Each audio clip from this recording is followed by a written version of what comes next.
안녕하세요. 저는 예비 시모와의 대립 끝에 파혼을 결정한 예비 신부입니다. 결혼을 하기 전부터 시댁의 매운맛을 봐버려서 이건 아니다 싶어 갈라섰어요. 다들 파혼으로 끝낼 수 있어 천운이라고 했는데 저 또한 그렇게 생각하면서도 한편으로는 그런 사람들을 만날 수밖에 없었던 제 운명이 좀 싫기도 했었습니다. 물론 그래도 시간이 좀 흘렀던 얘기라서 지금은 티끌만큼의 속상함도 없어요. 오히려 그때의 일을 유쾌한 경험이었다 생각하고 얘기거리로 떠들고 있거든요. 결혼 근처까지 갔다 와본 제 경험을 생각보다 궁금해해주는 사람들이 많아요. 특히 주변의 여자 동료들이 제 이야기를 그렇게 흥미있어 하고 있답니다. 사연 사이트를 알게 된 것도 동료 중 한 명이 제 이야기 같은 사연자들 많다고 소개를 해줘서 찾게 되었어요. 그래서 몇 개 둘러봤는데 진짜로 저 같은 예비 신부들이 많더라고요. 상대적으로 제 사연이 싱겁게 느껴지는 이야기들도 있어서 좀 놀랐습니다. 같은 고민을 했다는 동질감에 위안을 받는 것 같으면서도 한편으로는 그만큼 사연자들을 괴롭힌 나쁜 사람들이 많다는 것에 속상하기도 했어요. 왜 그렇게 사람을 못 구워 삶아서 안달일까요? 제게 찾아온 나쁜 사람은 어떤 유형이었는지 지금부터 한번 떠벌려 보도록 하겠습니다. 재밌게 들어주세요. 저랑 예비 신랑은 결혼을 전제로 만나고 있던 사이였어요. 예비 신랑은 저와 9살 차이가 나는 사람이었는데요. 대학생과 조교 사이로 시작된 저희 관계는 제가 대학을 졸업하고도 계속 이어졌습니다. 다 예비 신랑의 적극적인 노력 덕분이었어요. 예비 신랑이 제 졸업식 때 프로포즈를 해줬거든요.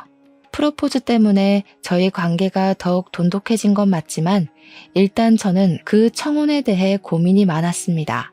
결혼에 대해 잘 몰랐던 저는 그 청혼을 받아들이긴 했지만 급하게 결혼하고 싶지 않다고 예비 신랑한테 의사 표현을 확실히 했었어요. 제가 결혼을 고민했던 건 저희 집이 그리 막 넉넉한 것도 아니었고 예비 신랑 집도 넉넉한 게 아니었기에 서로 경제 활동에 좀 더 집중하고 나서 돈을 좀 모은 뒤에야 안정적인 여건으로 결혼을 하고 싶었기 때문입니다. 정말 준비된 게 아무것도 없었거든요. 제 의견에 예비 신랑이 좀 서운해하는 기색이 있었지만 제 뜻을 흔쾌히 따라주었어요. 저를 기특하게 봐주기도 했습니다. 예비 신랑의 지지하에 저는 대기업을 목표로 취업 준비를 했어요. 예비 신랑은 제게 손수 간식이랑 도시락까지 사주면서 외조를 해주었습니다. 그땐 행복했어요. 취업을 준비하면 심적으로 많이 피폐해진다는데 저는 예비 신랑 덕분에 의욕이 넘쳐났거든요. 그렇게 잘 지내던 저희 사이에도 한 번의 방지턱이 찾아왔었는데요. 원래 취업 준비 제대로 하려면 기본적으로 기간이 1년, 2년 정도는 걸리는데 취업 준비 기간이 자꾸 길어지니까 예비 신랑이 외조하는 게 지쳤는지 한날 제게 갑자기 속상한 소리를 하더라고요. 설마 나랑 결혼하기 싫어서 일부러 미루는 건 아니지? 이번까지 넘어가면 벌써 3년째야. 계속 이렇게 시간만 보내다가 나 40살 되겠어. 결혼은 30대에 하고 싶단 말이야. 우리 아빠가 결혼 엄청 기다리기도 하고 만약 나랑 결혼하기 싫은 거라면 그냥 솔직하게 말해줘. 뭐? 무슨 그런 말을 해. 나도 얼른 취업해서 빨리 돈 벌고 싶어. 결혼 자금 모아서 빨리 결혼하고 싶은데 취업이 생각하는 만큼 잘 안 되는 걸 어떡해. 나 진짜 서운하다. 오빠는 내가 일부러 결혼 미룰 사람처럼 보였어? 불안해서 그러지. 나한텐 너밖에 없는데 네가 결혼을 안 해주면 난 더 시간이 없단 말이야. 혹시라도 네가 질린다고 나 떠날까 봐서. 아빠 요즘 몸도 안 좋은데 내가 결혼하는 거 보는 게 소원이라고 했거든. 예비 신랑은 이런 식으로 결혼을 못하게 될까봐 불안감을 표출했던 적이 한두 번이 아닙니다. 저를 놓칠까봐 불안하다고 하는데 제가 신뢰를 안 주는 사람도 아니거든요. 한눈 판 적 절대 없고 회식이 아니고선 사적인 술자리도 가진 적이 없어요. 회식도 예비 신랑한테 꼬박 알려주고 최대한 1차만 참석하고 빠져나왔습니다. 저는 휴대폰 잠금도 안 해요. 예비 신랑이 한 번씩 제 폰을 볼 때도 저는 찔릴 게 없으니까 선뜻 내버려 두기도 했습니다. 예비 신랑이 다른 부분에선 저를 믿어주는 것 같은데 유독 제 취업은 참 못 기다리더라고요. 물론 예비 시부가 몸이 안 좋아서 결혼을 빨리 하고 싶단 말을 하긴 했었어요. 근데 저는 결혼을 그런 식으로 준비도 없이 얼렁뚱땅 저지르고 싶진 않았습니다. 제가 취업하고 돈을 모으면 결혼한다고 했더니 예비 신랑이 그때부터 저보다 제 취업에 더 심혈을 기울이더라고요. 한참 사랑이 불타오를 때는 예비 신랑이 어떤 사람인지 알 겨를도 없이 좋기만 했거든요. 그러나 서로에게 익숙해지고 당연해지고 나서부터는 예비 신랑을 만나면 만날수록 불안한 게 참 많은 사람이구나라는 걸 느끼긴 했어요.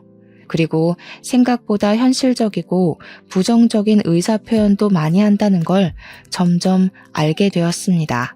저보다 9살이나 많은 사람이다 보니까 저한테 알려주고 싶은 것도 많아 보였어요. 다들 이런 걸 꼰대라고 하더군요. 하지만 저는 이런 점까지 예비 신랑에게 고맙기만 했고 예비 신랑이 저를 사랑하는 마음만큼은 갈수록 적극적이고 솔직해서 예비 신랑의 단점 부분도 이해하려고 많이 노력했습니다. 그런데 취업 문제는 어쩔 수 없이 예민할 수밖에 없는 영역인데 예비 신랑이 자꾸 옆에서 한 소리씩 넣어주니까 그건 좀 스트레스로 오더라고요.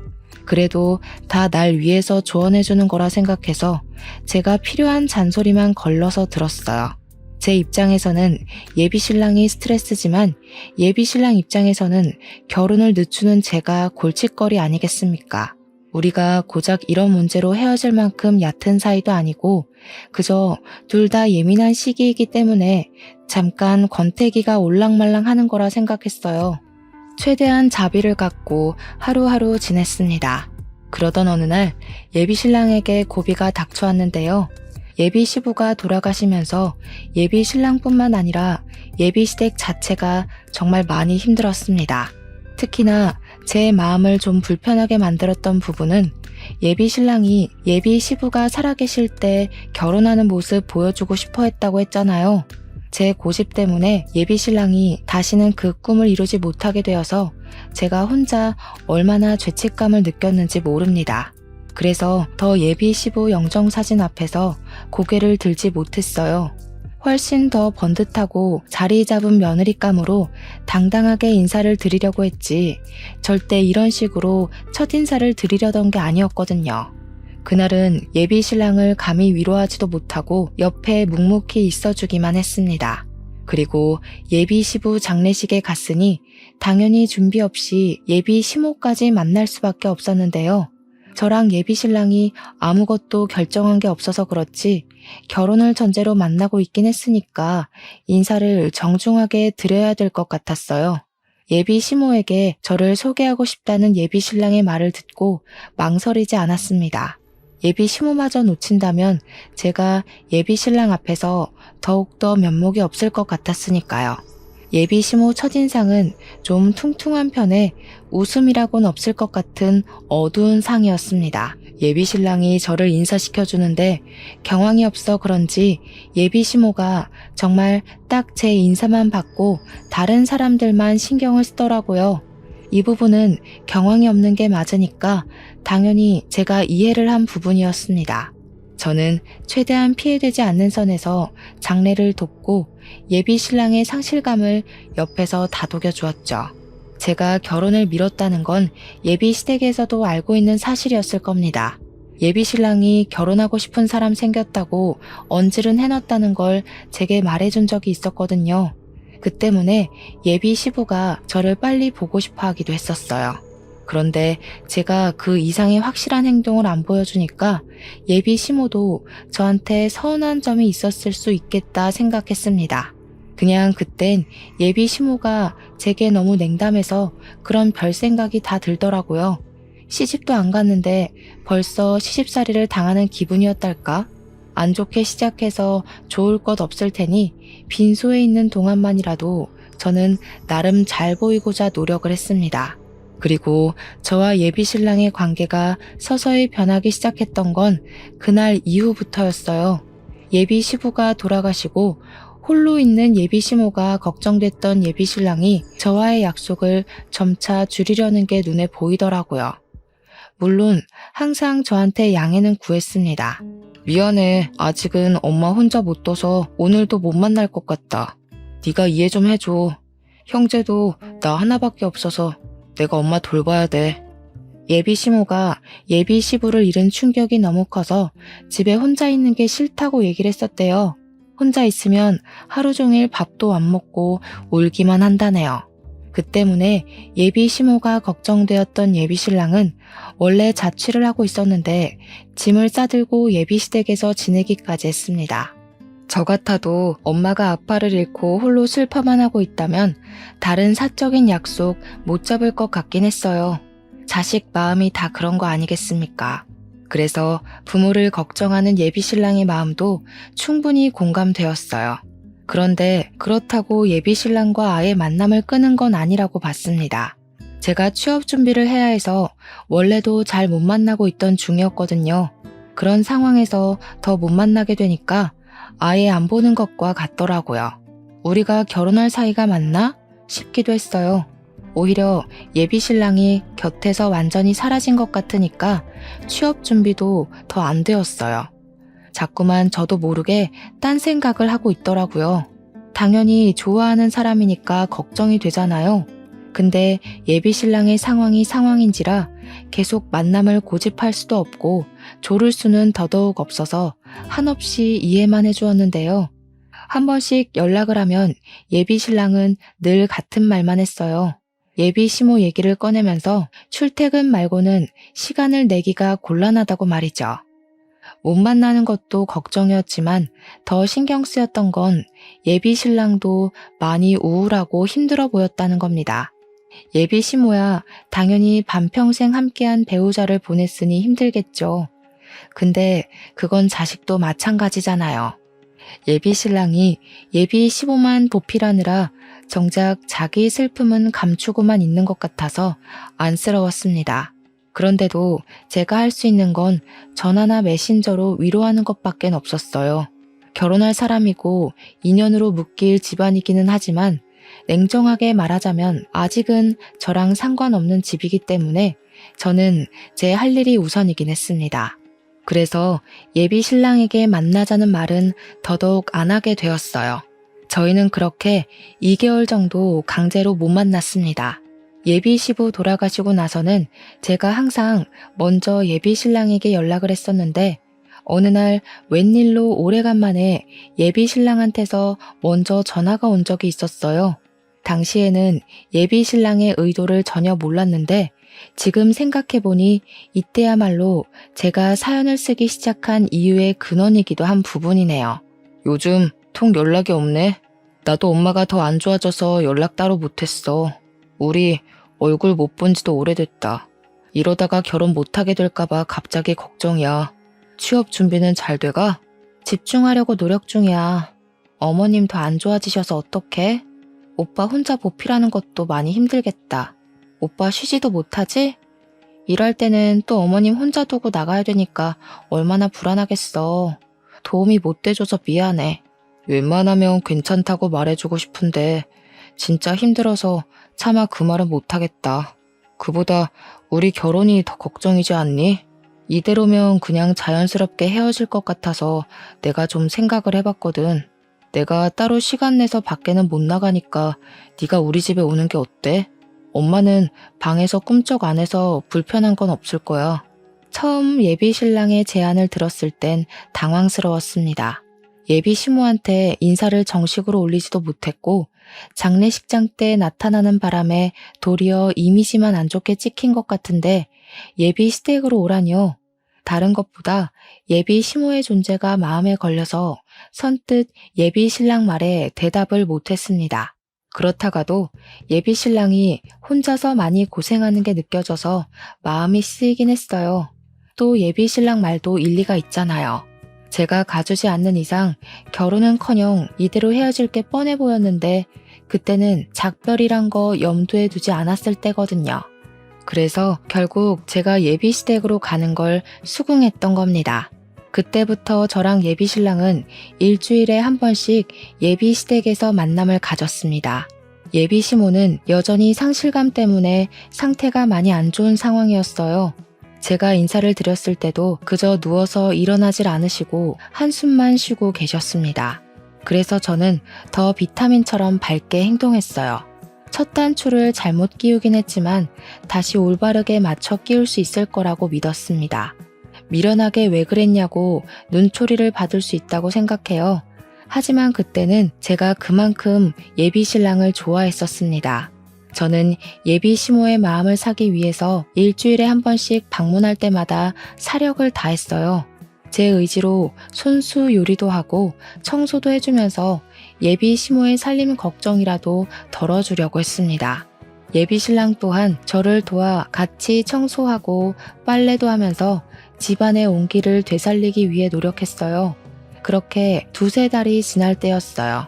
제 덕분에 시간이 갈수록 예비시모와 예비신랑은 활기를 되찾았습니다. 예비시모도 방에서 나와 집안을 활보하기 시작했고 예비신랑도 말수랑 웃음이 많아졌어요. 제가 바랬던 모습이 바로 이런 모습이었기 때문에 제 입장에서는 그 둘의 변화를 기뻐해야 마땅한 일이었는데요. 하지만 막상 그 둘만 신경 쓰느라 저를 돌아보지 못했다는 걸 망각했어요. 생기를 찾은 예비시모와 예비신랑과는 반대로 저는 기력이 점점 쇠해갔다고 해야 될까요? 왜 그런 느낌 있잖아요. 기운에 빨리면 컨디션이 급격하게 고갈되는 느낌이야. 어찌 보면 당연한 증상일 수도 있어요. 저는 예비시댁에 가서 그들의 기분을 띄워주려고 온갖 기운을 다 쏟았고 집안 살림까지 봉사를 자처했으니까요.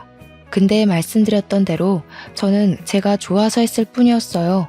그래서 둘을 원망했던 적은 없습니다.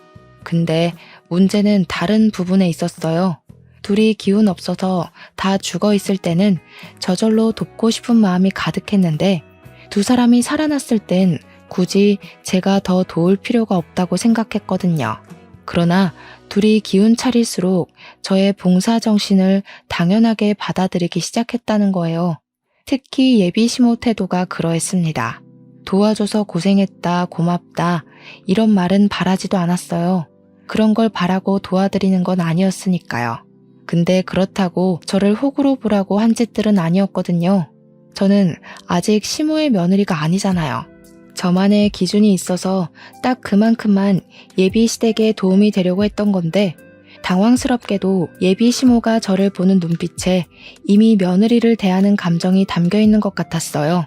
처음엔 예비시모가 저한테 당연하게 바라는 태도를 믿을 수가 없어서 긴가민가 했거든요. 근데 제가 예비시댁 갈 때마다 그런 기분을 느꼈다면 제 촉이 맞는 거 아니겠습니까? 둘이 활력을 찾고 나서부터는 예비시댁 가는 걸음이 무거워졌고 나중에는 끝내 가기 싫은 마음까지 생겼을 때 저는 예비신랑에게 결혼 전까진 오늘이 시댁 방문 마지막일 거라고 말하려 했어요. 물론 그날 신경을 기울여 예비시모 태도를 한 번 더 주의 깊게 보려고도 마음먹었죠.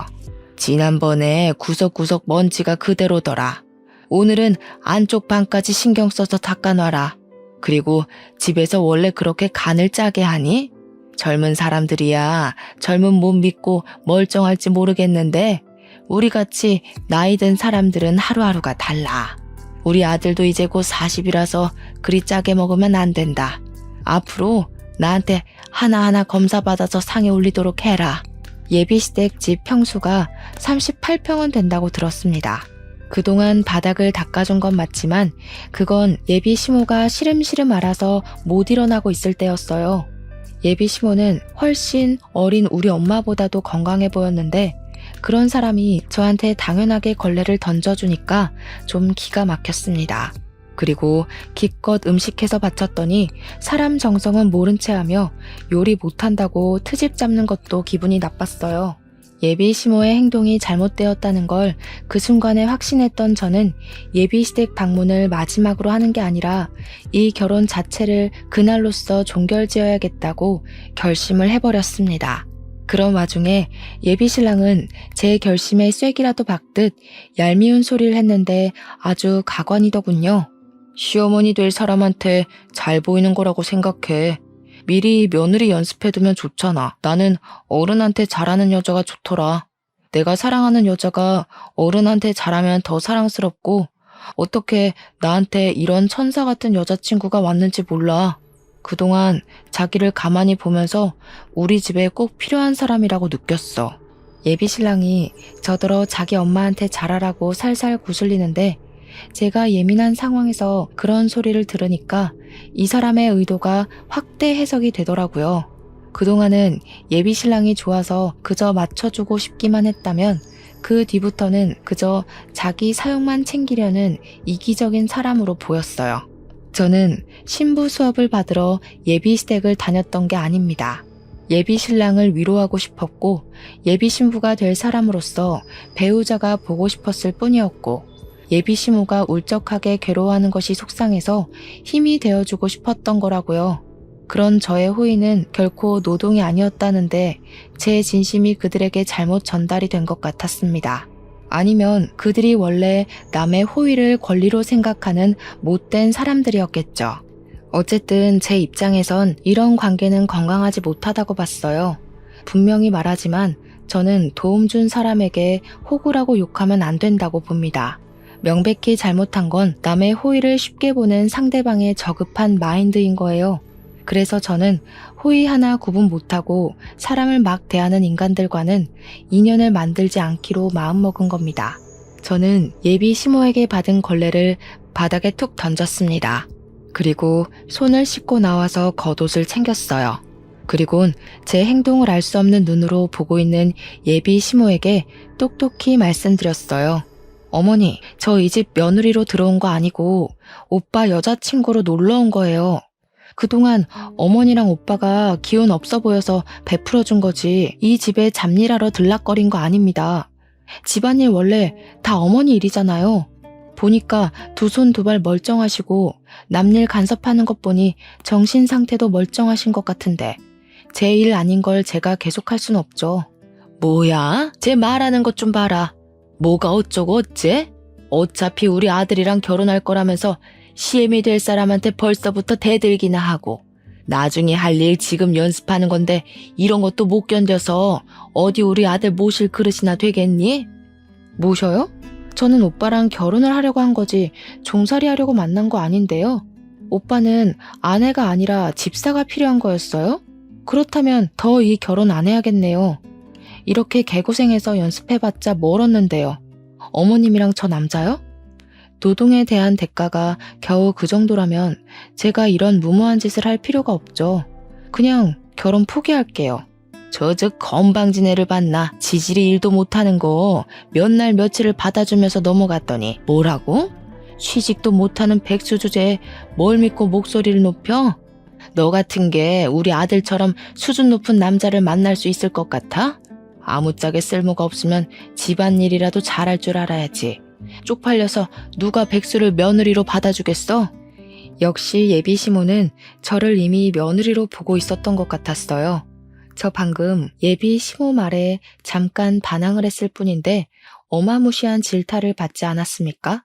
그걸 보자마자 제가 이 집에 시집을 와서 어떻게 지내게 될지가 불보듯 뻔하더라고요. 한시라도 빨리 그 집을 벗어나기 위해서 저는 말싸움을 포기하고 그냥 예비 시모를 무시해버렸습니다.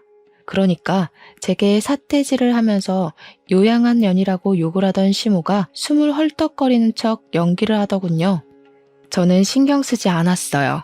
예비 신랑 앞에서는 예비 시모가 한 번씩 저렇게 약한 척 하는 걸 알고 있었거든요. 그때 예비 신랑이 제 앞을 막았는데요. 역시나 예비 시모한테 눈이 멀어있던 예비 신랑은 저의 잘못밖에 보이지 않았나 봅니다. 무슨 짓이냐고, 왜 이러냐고 강하게 나오더라고요. 무슨 짓이긴 다신 이 집에 발 안 들이려고 대담하게 표현하는 짓이지. 막상 오빠랑 결혼놀이 비슷한 걸 해보니까 이 집에 들어왔다간 나만 산송장 될 것 같아서 결혼 안 하려고. 미리 체험해보길 잘했다. 몰랐으면 감정은 상할 대로 상하고 이혼녀 되고 죽을 때까지 아픈 손가락으로 남았을 텐데. 무슨 소리라는 거야? 지금 우리 엄마 때문에 산송장 될 것 같다고 하소연하는 거냐? 우리 엄마 아빠 보낸 지 겨우 3달 됐어. 사지 멀쩡하다고 정신까지 멀쩡하겠어? 어떻게 아픈 사람을 이런 식으로 대할 수가 있어? 이럴 거면 처음부터 간병하겠다고 돕지를 말던가. 오빠도 알고 있네. 난 이 집에 당연한 사람이 아니라 그저 도움을 준 사람이라는 거. 그냥 오빠랑 계속 안 보다가 헤어졌어야 했어. 대체 오빠한테 멀쩡한 사람 기준은 뭐야? 대체 어떻게 정신이 나가면 며느리도 아니고 아무런 상관도 없는 나한테 뻔뻔스럽게 노동을 강요해? 오빠는 내가 오빠 엄마 손에 하인처럼 굴려지길 바랬어? 결혼을 하려면 나도 좋고 오빠도 좋아야지. 이건 오빠만 좋은 짓이잖아.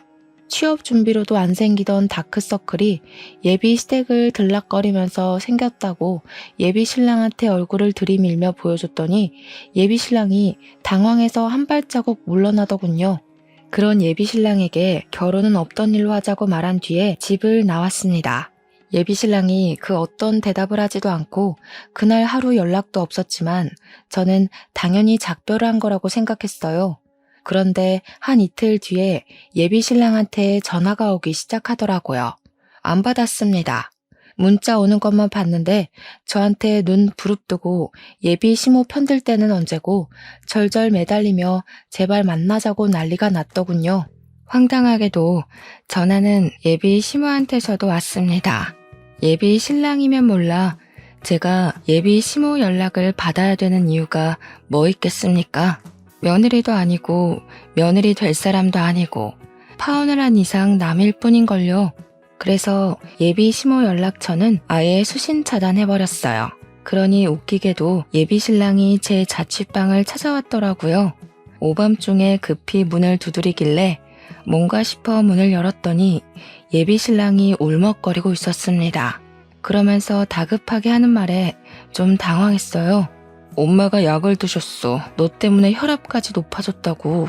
네가 그날 그렇게 나가서 엄마가 얼마나 열이 올랐는지 알아?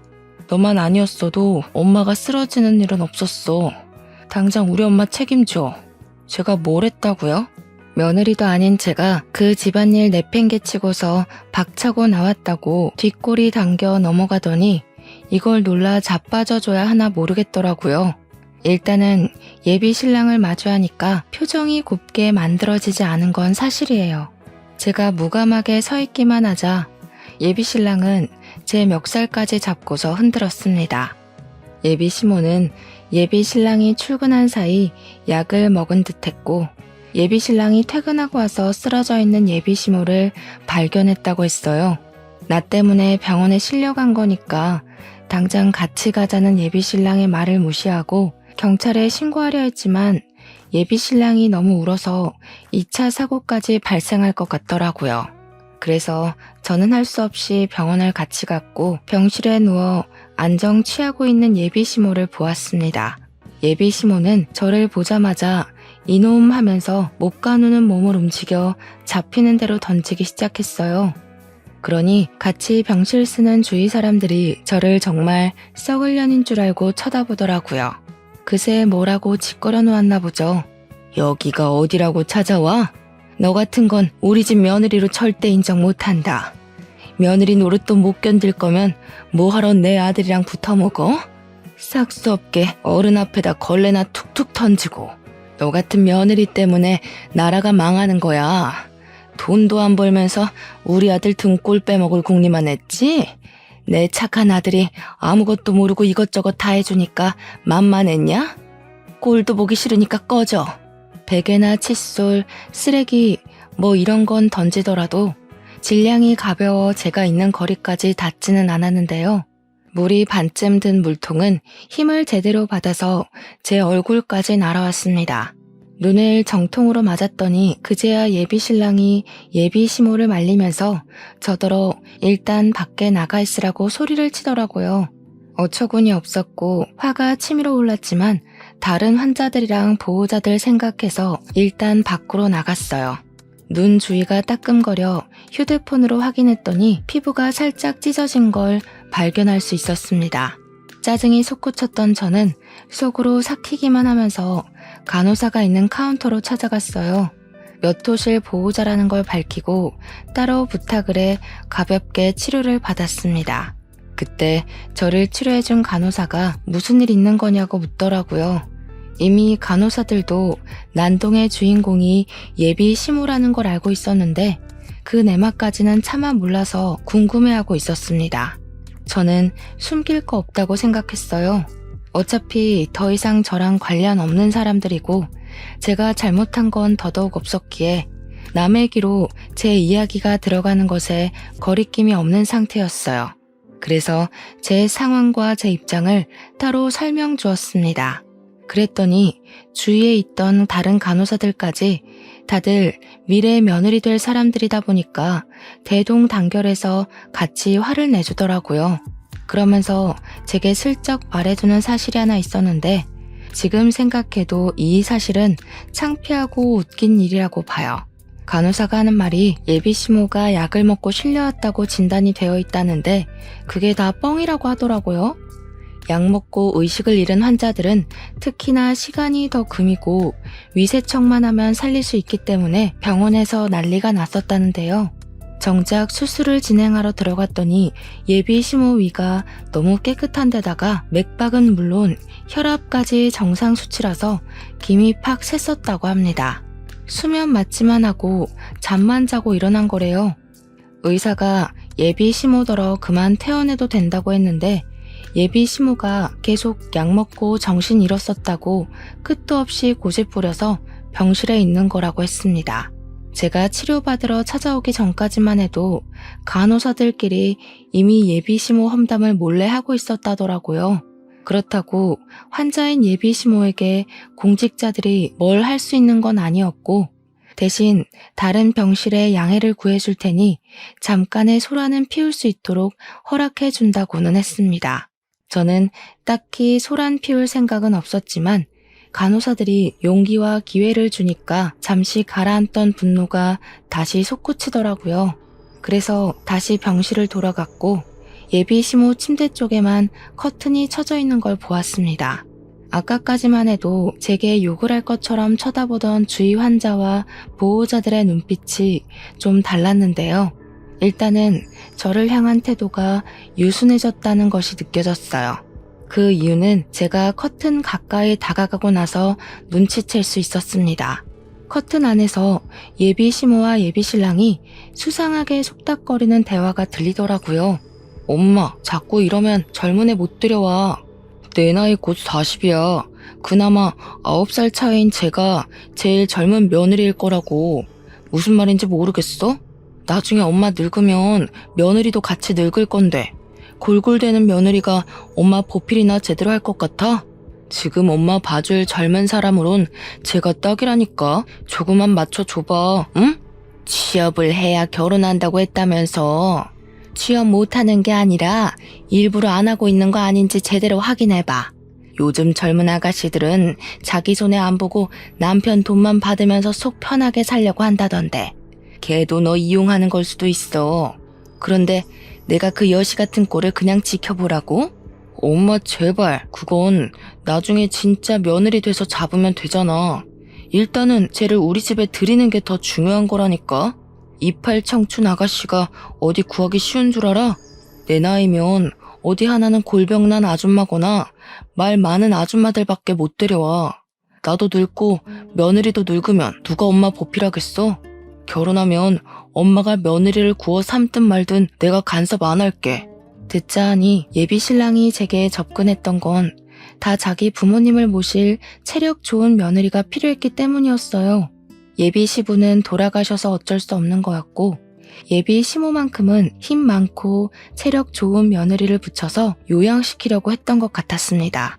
그래서 정식 인사도 안 드린 저를 벌써부터 며느리 교육하려고 고나리질 했나 봐요. 커튼 앞에서 정확한 진상을 듣는데 얼마나 기가 막혔는지 모릅니다. 그동안 내가 누구를 사랑했는지 뭘 보고 사랑했는지가 기억도 안 나더군요. 이미 예비 신랑에게 실망한 채였지만 그래도 좋았던 추억 정도는 마음 한구석에 남겨두었었는데 그날로써 저는 그를 완벽하게 끊어낼 명분이 생긴 셈이었어요. 오히려 깔끔하게 침 뱉어주고 돌아설 수 있어 다행이라 생각했습니다. 그때 제 어깨를 톡톡 두들긴 사람이 있었는데 돌아보니까 같이 병실을 쓰고 있는 보호자들이더라고요. 다들 누군가의 시어머니 뻘 되는 연세들이었지만 한편으론 누군가의 며느리이기도 했던 아줌마들은 시모 입장보단 며느리 입장을 더 공감해주는 것 같았어요. 제게 물통을 하나씩 건네준 이유도 본인들이 며느리로 지내면서 받았던 서름을 그렇게 표현하는 것 같았습니다. 그러면서 그분들 하는 말이 결혼하기도 전에 빵점인 저런 시댁은 거들떠도 보면 안 된다고 냉수 먹고 속 차리게 찬물을 시원하게 뿌려주라 독려하더군요. 친히 뚜껑까지 따주는 친절함을 보이길래 그때 독특하고 따뜻한 동질감을 느꼈어요. 세상 며느리들은 말 안 해도 한편이라더니 그게 이런 기분이구나 싶어 든든했습니다. 저는 더 이상 주저하지 않고 바로 커튼을 열었어요. 깜짝 놀라는 두 연놈의 얼굴을 똑바로 마주했습니다. 꼭 이렇게 사서 욕먹는 사람들이 있다니깐. 여기 사람들이 당신들 냉수 먹고 정신 좀 차리라고 선물 주더라고요. 속부터 썩어 빠진 사람들이 겨우 냉수 한 바가지로 정신 차릴지는 모르겠는데 그쪽들이 쪽팔린 짓 하고 있단 건 알았으면 해서요. 저는 그대로 생수 하나랑 토마토 주스 하나를 나란히 들고 예비 시모 얼굴에 쳐 뿌려줬습니다. 그리고 제게 대들려는 예비 신랑 얼굴에 그 페트병 2개를 연달아 던져버렸어요. 페트병이 예비 신랑 치아에 부딪혀 튕겨 나가더군요. 입을 감싸막던 예비 신랑이 저를 죽일 듯 노렸습니다. 그 와중에 예비 시모는 손을 벌벌 떨면서 비명을 막 지르더라고요. 나 그쪽 집안에 기어들어갈 생각 추호도 없거든요. 김칫국 좀 그만 마셔요. 그리고 요즘 젊은 사람들 똑똑해서 노망난 할망구한테 내 몸 바칠 사람 잘 없어요. 먼저 가신 남편분이 그렇게 그리우면 진짜 약 먹고 따라가 보지 그러셨어요. 약 먹은 척 쇼해서 진짜 아픈 분들은 들어오지도 못하게 자리 차지하지 마시고요. 약 먹고 쇼하는 거라는 사실이 밝히니 병실안은 이제 대놓고 예비 시모와 예비 신랑을 향해 쌍심지를 켜기 시작했어요. 아깐 잘 몰라서 저를 보는 눈이 많이 사나웠는데 이젠 그 눈들이 제 뒤를 든든하게 살려주고 있었습니다. 그때 예비 신랑이 화나서 저를 강제로 끌고 나가려고 했어요. 그러자 놀랍게도 다른 보호자들이 나서서 예비 신랑에게 달려들었고 손버릇까지 더러운 놈이라 욕하며 예비 신랑 등짝을 뚝갑 패기 시작했습니다. 저를 당장 예비 신랑 소나기에서 떨어뜨려 주셨어요. 엄마뻘 되는 아줌마들의 공격에 예비 신랑이 당황해서 얻어 터지기만 했는데 아줌마들의 구타가 끝나자 황급히 자기 엄마 옆으로 도망쳐 가더라고요. 그러더니 자기 엄마랑 똑같이 벌벌 떨면서 단체로 폭행죄 신고할 거라고 소리를 고래고래 지르는 거 아니겠습니까? 그러자 아줌마들이 나서서 총각이 그렇게 살면 안 된다고, 그런 건 효도도 아니고 사회적으로 왕따 당하는 집밖엔 안 된다고 맞받아 쳐줬습니다. 아줌마들이랑 싸우고 있는 예비신랑 꼴이 좀 꼴사납고 웃기더라고요.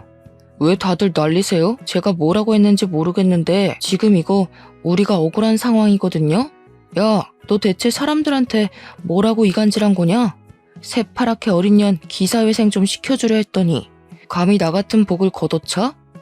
이 결혼 솔직히 내가 더 손해인 거 알지? 진짜 후회 안 할 자신 있어? 뚫린 입이라고 자기 믿고 싶은 대로 짓거리는 것도 참 용기다.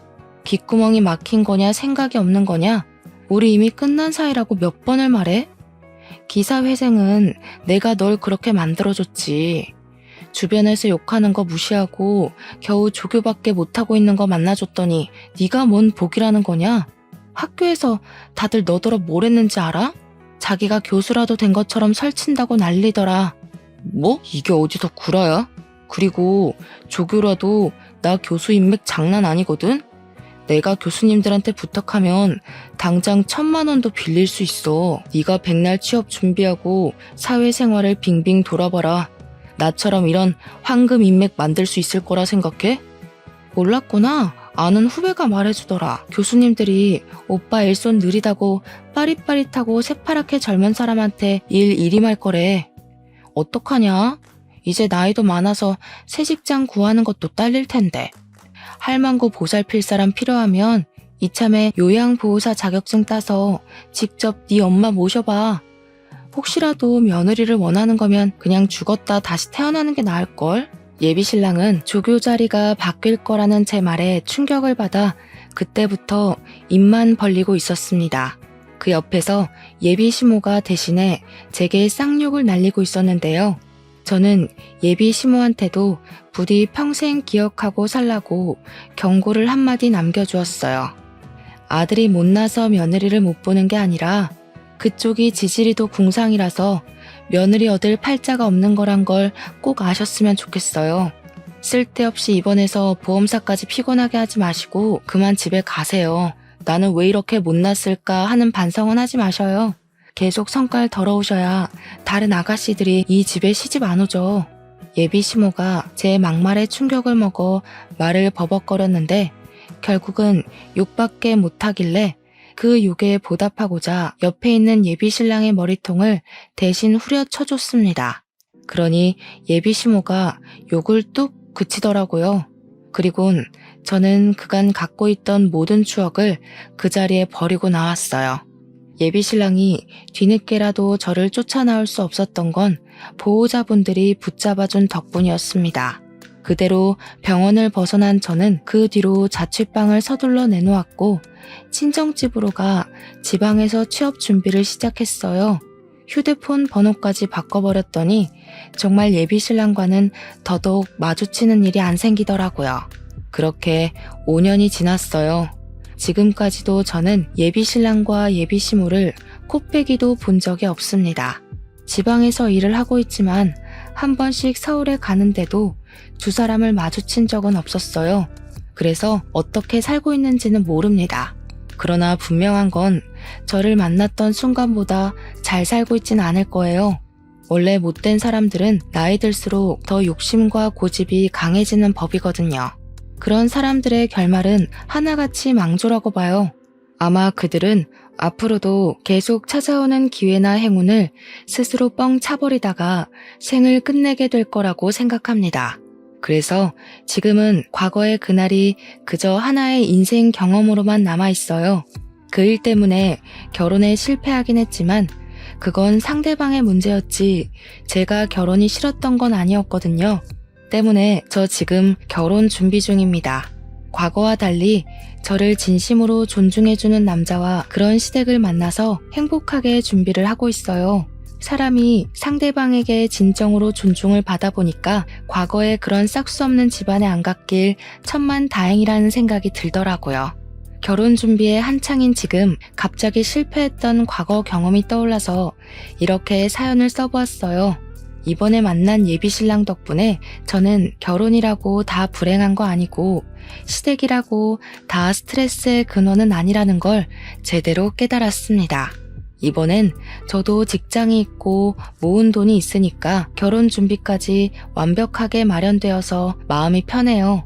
그래서 역시 결혼 상대로 누구를 만나느냐도 중요하지만 나만의 정년기를 맞춰서 결혼하는 것도 중요하다는 걸 알았어요. 준비가 된 저에게 찾아와준 새 예비신랑과 앞으로 인생을 알차게 살아가 보려고 합니다. 제 앞길에 축복도 받을 겸 이렇게 사연을 올려보았네요. 제 사연도 언젠가 소개가 되겠죠? 수다 떨기 좋아하는 제가 얼굴 모르는 사람들과 소통이 될 생각을 하니 벌써부터 기대가 됩니다. 아무쪼록 모두들 하는 일마다 성공길로 한 발짝씩 나아가길 바라면서 저는 이만 인사드릴게요. 긴 사연 들어주셔서 감사합니다.